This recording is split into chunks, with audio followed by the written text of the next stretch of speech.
तुमसे तुम तक सीरियल के अपडेट को लेकर आ चुके हैं हम आपके बीच में। तो आखिरकार क्या फैसला लेने वाला है आर्यवर्धन? क्या आर्यवर्धन अनु के साथ घर छोड़ने वाला है या फिर चरण मतलब कि यशवर्धन घर छोड़ने वाला है? क्योंकि मामला जो है वापस फिर डीएनए टेस्ट पर आकर रुक गया है। अब डीएनए टेस्ट एक ऐसी दुविधा आकर खड़ी हो गई है उस घर में जो कहीं न कहीं सारी मुसीबत की जड़ है। जहाँ से ये कहानी स्टार्ट हुई थी वापस फिर उसी कहानी पे आकर रुक गई।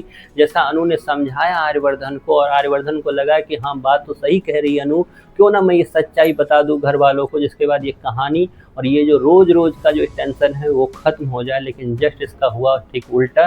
जैसे ही आर्यवर्धन ये सच्चाई बताई तो गायत्री को छोड़कर वहाँ किसी के भी चेहरे पर खुशी नहीं देखी गई। उल्टा और 10 सवाल आ गए उनके कि आखिरकार ऐसा कैसे हो सकता है, क्योंकि यशवर्धन के बारे में किसी को कुछ नहीं पता था। हालाँकि यशवर्धन के बारे में आर्यवर्धन ने जैसे बताया अनु को, जहाँ अनु ने चुपचाप विश्वास कर लिया तो मानसी इस विश्वास को करने के लिए बिल्कुल तैयार नहीं है। वहीं पर हर्ष भी इस बार आवाज़ खड़े करते हुए नज़र आ रहा है। अब ऐसे में सवाल ये है कि हर्ष टोटली फोर्स के मूड में है कि वो आर्यवर्धन को फोर्स करेगा अगले ही दिन डीएनए टेस्ट कराने के लिए। एक डॉक्यूमेंट कराना चाह रहा है वो कि ऐसी क्या ही बड़ी बात हो जाएगी अगर डीएनए टेस्ट हो जाएगा, यहाँ तक साबित ही हो जाएगा।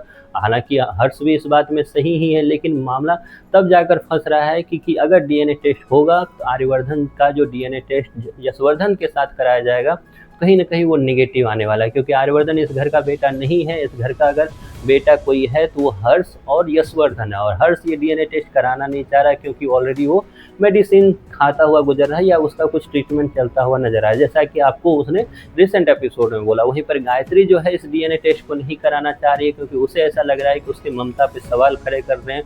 एक माँ ने अगर बोल दिया तो उसके बाद कोई गुंजाइश नहीं होनी चाहिए, ऐसा उसे लग रहा है। तो ऐसे में सबसे बड़ा सवाल है, क्या डीएनए टेस्ट आर्यवर्धन कराएगा?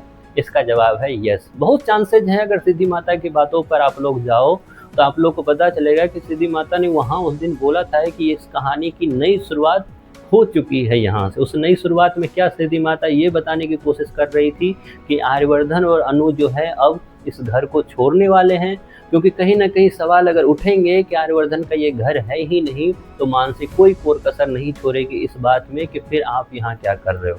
क्योंकि आर्यवर्धन ने बात जहाँ पे चरण की रखनी चाहिए, बात जहाँ पे यशवर्धन की रखनी चाहिए, अब आर्यवर्धन खुद फंसता हुआ नजर आ रहा है। तो इसमें कोई दो राय या कोई बड़ी बात नहीं होगी कि जल्द ही आर्यवर्धन और अनु के साथ जो है उस घर को छोड़कर निकलता हुआ आपको दिखे, क्योंकि मामला जो है डीएनए टेस्ट पर आकर रुक गया है। अब डीएनए टेस्ट हर्ष करा नहीं सकता, गायत्री कराना चाह नहीं रही है, तो हर्ष के जगह पर आर्यवर्धन ये टेस्ट कराएगा और टेस्ट के माध्यम से जो है जहाँ ये नेगेटिव आएगा तो वहीं पर चिल्लाया जाएगा चरण पे, यहाँ तक कि प्रूव करने की बात की जाएगी। लेकिन उस वक्त चरण और यशवर्धन का साथ या चरण और यशवर्धन का साइड लेता हुआ दिखेगा आर्यवर्धन, और ये बताता हुआ दिखेगा कि चरण इस घर का बेटा है, अगर इस घर का बेटा कोई नहीं है तो वो मैं हूँ। और उसके बाद खुलेगा वो राज जो गायत्री आर्यवर्धन के इर्द गिर्द ही अब तक छिपी हुई थी कि आर्यवर्धन इस घर का दामाद है, जो कि राजनंदिनी का एक तरह से बिजनेस कंटिन्यू करता हुआ दिखाई दे रहा है आपको। तो ये सारी सच्चाई जो है आपको जल्द पता चलने वाली है।